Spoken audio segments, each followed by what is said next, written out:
what exactly kind of jail time or what kind of jail do we want Dr. Anthony Fauci, Tony, to face?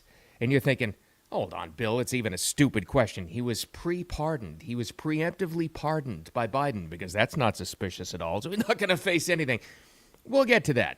Hold that thought because there's some interesting legal theories about that entire thing. What we do know with the release of the Fauci diaries is that while you were shut out of school, you couldn't visit your sick relative in the hospital, you probably, most likely, how sad is that, had your business shut down because of the 6-foot arbitrary rule, right? What restaurants face. Well, this entire country was shut down. This lunatic was bragging about it in his diary. If you looked up the definition of megalomania, like what's a megalomaniac? This is somebody completely self-obsessed with his own importance and delusions of grandeur and everything. Tell me this doesn't fit this guy that was in charge of the entire pandemic response that we had in our country. That's what we had right now. I don't know if he's going to go to jail. I have no idea. There are some legal experts, you'll hear from a couple here, who think it's still possible if he does. And when these hearings start tomorrow, when Rand Paul starts to grill him, if he purges himself now, not what he did during the pandemic, he could actually go to jail. I don't know. Here's the important part. We never let this kind of thing happen again. This is it's embarrassing. It's sad. And I got to warn you, too, because this is going to happen all week, because there's going to be bombshell testimony. They worked for years to try to get this guy above the standard. It happens tomorrow in real time. The release of this diary, these lunatic writings, megalomania that's written in these pages by himself, are infuriating because it's going to bring back a lot of the bad, terrible memories of what we lived through. But again, it's important to make sure it never happens again. We'll get to it. We'll try to have some laughs, but it's tough. You can find the Wicked Radio live stream and replay, X, YouTube, and Facebook, audio podcast, and on all your favorite audio podcast channels. Let's get right to it first. And this is the first thing I think we should take note of. The media is not denying that they exist. Usually when anything like this happens, they're out full force saying that this doesn't exist. They're not happening here. Now, this is CBS News. I'll play you a mainstream one, and I get it. They have a new news director. That's why this is happening. Barry Weiss in charge of it there. They're the only network so far to acknowledge that they exist. It's interesting to note that the media, the mainstreams, aren't saying that this is all made up. It's completely, who knows if we could trust it. No, they're not denying that. This was CBS last night. Newly released diary entries by Dr. Anthony Fauci are shedding light on his soaring notoriety during the COVID epidemic. The documents released by Republican Senator Rand Paul include Fauci's reflections about being invited to A-list parties, calls with Barbra Streisand, but also some uncertainty about the origin of COVID, whether it started. Oh, the origin. We're going to get to that. I bet you never wanted to hear wet market again in your life, but we'll get to that. But anyway, another question you may have, and I had too, is how'd they get them? How did they actually get these and verify them and all that other stuff? A lot of work went into it. You're going to hear a lot from Bobby Kennedy Jr. on this because, and he completely credits Rand Paul. I don't know what you think of Rand Paul, the senator, but give the guy credit for this. For years, I've heard that he was working on this to get Fauci's own writings made public and get Fauci on the stand to face some real questions. Anyway, here's how they were able to get these writings in their hands. You asked about the diaries, and we produced these. It took us about 8 months to dig these out of 11 separate servers where they had been sequestered and secreted, and we handed them over this week to Rand Paul and Ron Johnson because they already have ongoing investigations and should see this. But I think the starkest impression that you get from reading these diaries is this massive dichotomy between what he was saying privately and what he was simultaneously saying publicly. And that's the whole key. Now, you're going to have to look back, and I know we all wanted to shut this out and forget about it for a second because it sucked. It just did. But it's really important to remember. So what's in the diaries? Let's get to the juice. I'm not going to sit here and read it, but I thought of everybody that actually posted and talked about some of the diary entries to share what kind of lunatic this guy is. Jesse Waters last night did a really good job. So let's take it in two parts. He took some of the most insane, embarrassing, ego-driven entries of the Fauci diary, and he read some of them last night. Let's take some of them first of all. Here's a piece. Diary. The press is going wild with me.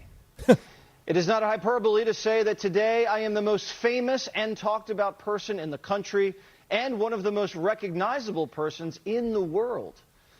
The situation with my national and international fame is explosive and really unimaginable. Wow. The press is still hot and heavy about me. POTUS seems to be enamored of me, even though I am taking the spotlight away from him. Now, Fauci's...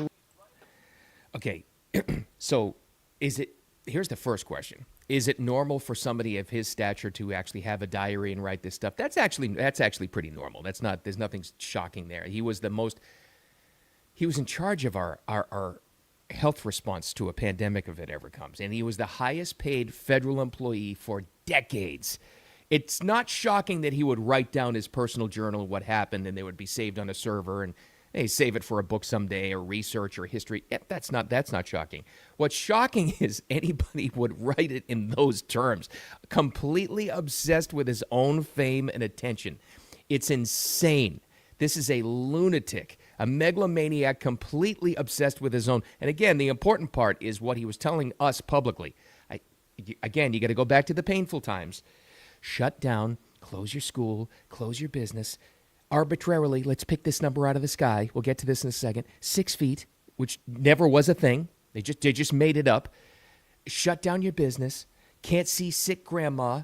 You can't visit your sick relative in the hospital. You can't do that while he was completely full of crap. It gets worse and even more embarrassing. Diary. Donuts are being named after me. T-shirts have my picture on them and are being sold. San Francisco radio is dedicating a song to me, coloring pictures with crayons for my picture. Me. Pretty much. And it is mostly about him. Well, you could say he was just reflecting on the media responsive to... No. This is a completely self-obsessed ass in charge of this entire thing. And again, what we're revealing here, and what's the important stuff that's revealed, is that all of this was complete baloney. The origin of it. I will never forget, as long as I live, many different things during this time, because we had... In radio days, we made a dedicated decision that we were going to still go to the studio every day and try to talk people through this. And I'm glad we did, for our own sanity and to try to do this. Never forget the information that would come out every single day, and never forget this. And all of the media sources were saying the same thing when this first happened. This COVID thing. And they kept on pushing this Wuhan, China wet market story. Kept on pushing it. It never made sense. None of it ever seemed real. It just seemed like an implausible explanation, and yet they still to this day, you will have health officials like Fauci pushing that theory. What else was revealed in the diary? He knew all along that there was never the origin of it. What was? A biolab. This is where you hear this gain of function. For our purposes, we'll call it gain of Fauci. This entire theory, where we, at his direction, the National Institutes of Health, were funding gain of function. That means they were weaponizing viruses and creating them so that they could supposedly come up with the answer to it, whatever it was. How it was released, we'll never completely know. This came from a Chinese biolab. That's right, China. Tie this into what we found out last week, that they were also meddling in our elections, and yet we trusted our biolab with a foreign adversary? Smart idea. Good job, Fauci. Did he talk about that? No. He talked about his own fame in the diaries. Scary. Unbelievable. But let's get back to this. What else is in this The thing? media malpractice that told us all we had to trust the experts, and that he was the expert that they elevated. And anybody who did not give complete blind faith to these expert opinions, which we now know were lies, was marginalized, vilified, demonized, censored. Canceled. Yeah, I mean, I pointed out that this almost certainly came from the Wuhan lab, and I lost my Instagram was canceled with 1 million followers. Now, that's Bobby Kennedy during the time before he's in the Trump administration, but he's been in the public eye for decades, being a Kennedy, of course. But you went through it, I bet you. I bet you got canceled in one, even if you weren't aware of you getting canceled or censored or shut up. And it's true, isn't it? Anybody that dared to question it, still to this day, it still happens. Still to what we know. Yesterday, you'll go in comment sections of different things. Trust the science. These people in the 1700s were smart enough to trust the science. Why can't we? Or they got to do their own research. Yes, you would do it. And Bobby Kennedy is exactly right there. Anybody that dared question this was all of a sudden shut up. Not just on social media. Before X was X and it was Twitter and you got canceled, or Instagram or Facebook definitely censored people. I know that for sure. I would bet you without knowing you were canceled in your real life too. I was in certain ways. Yelled at by program directors and just listen to the experts. Don't come up with your own theories. Don't you dare question. What do you mean? What do you mean?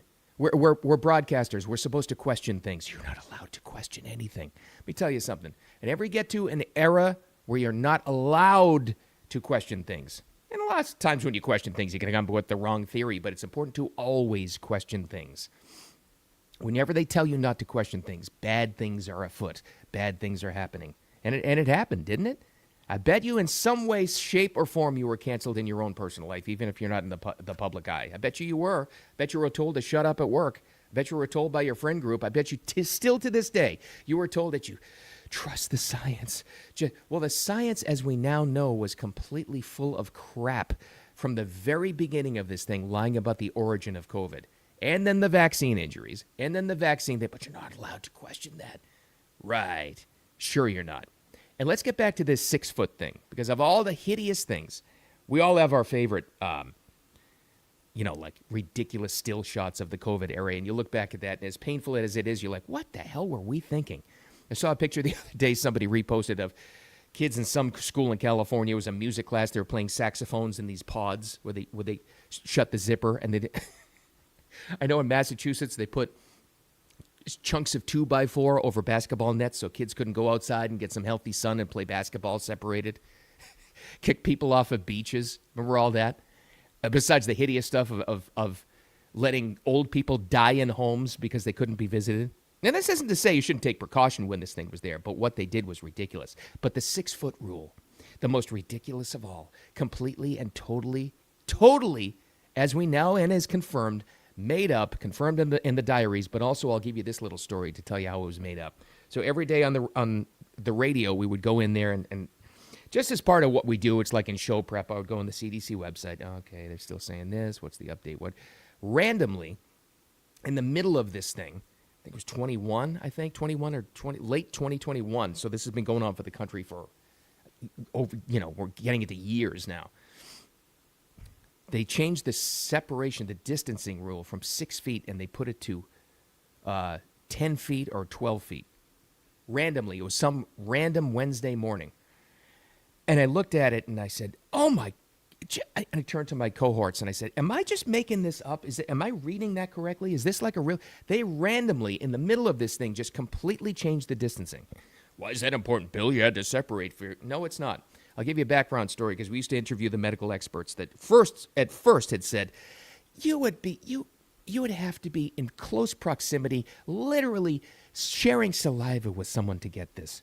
Then all of a sudden they came up with the 6 foot thing, again, picked out of the sky. If they didn't arbitrarily pick 6 feet for distancing for this, if they had actually had common sense about this and kept it to just be safe, just distance, this and if you're as long as you're taking precautions. Do you know how many restaurants could have stayed open? Do you know how many businesses could have stayed open without that arbitrary made up pie in the sky 6 foot number? Do you know how many schools could have stayed open? Do you know how many sick relatives you could have visited in the hospital? How many people in nursing homes you could have been able to actually see and interact with instead of through the plastic wrap and the visqueen? Although we saw those sad pictures too. What they did in the arbitrary made up numbers, and we all thought at the time, I did, I'm like, well, they don't know, so maybe that's how they made this up. No, they knew, and they just made it up. Now make your own, and again, we're in an era now where we can question things. Was it to control, was it to see how they could get away with things? Was it to see how much control they could force upon people? I think you look at this now and you say, oh, absolutely it was. It absolutely was. So again, this testimony that's coming tomorrow, it's going to dig up all the crappy bad memories. But we should look at and it's going to be enraging to hear this guy on the stand. But we finally got here to answer some questions we all had. I don't know what you think about Rand Paul, but let's give him some credit. He's been working on this for years to make this week happen, and it starts tomorrow. So here's what he said, not in the official media interviews. I thought this was the most interesting he said. This is his way onto work, and some street reporter caught up with him. I thought this was interesting what he said about what's coming. What did you take away from the Fauci diaries, and what do you expect for Wednesday? You know, one of the biggest items that we found in there was that in January of 2020, he already was acknowledging that the virus didn't originate in the marketplace. For years, he's been telling, if you interviewed him last week, he's probably still telling you the reason we think it came from nature is because they had these exotic animals, and that's where SARS came from previously. But he already knew. And we've known this for a while, that other people knew, but we didn't know he actually knew and was acknowledging that it didn't. The earliest people who got COVID were not associated with the marketplace. The Chinese CDC was saying this in January 2020. The Chinese CDC, their disease control center, acknowledged that it didn't come from a wet market, and yet we were still pushing this lie. But then why is that important? Because of all the results from that. Then it was, well, we don't know what it is then. If it came from a wet market, you better shut down your school. You better shut down your life and your hospital and your work and your country and your economy and all of this crap. So here's the question, and I put it there in the title of this particular episode. What kind of jail time would we like him to face? Bill has already been pre-pardoned. It's not going to happen. Hold on a second. Several legal experts are coming out and saying, yes, for all the crap he lied about before, no. But what if he melts down? He's older now. What if he melts down on the stand and he says something that is completely fraudulent on this hearing coming up tomorrow? What happens then? We go back to Bobby Kennedy for this one. He thinks it could happen. Well, he's working at Georgetown, I believe, or he got some position at Georgetown. What do you say to Georgetown University tonight? Well, I say read the diaries. Read, and then, you asked about the possibility of him actually facing justice. He's a professor there. He's going to testify in front of Rand Paul's committee this week. He has immunity against all of the things that he did prior to President Biden signing, or the electronic pen signing his pardon, but he could perjure himself now. So there are many things that he said that we know are lies, and Rand Paul presumably is going to ask him about those things. So you're going to have the same, here's the result, you're going to have the same people, and let's be honest here, you know a lot of people in your life, I do too, who have never been the same from the COVID era to now. You'll never see them again. But a lot of things did change throughout that era. The good questions were asked. I think we're much less likely right now, at least in our, timeline, our lifetime here, to fall for something like that again. I hope that we learned our lesson.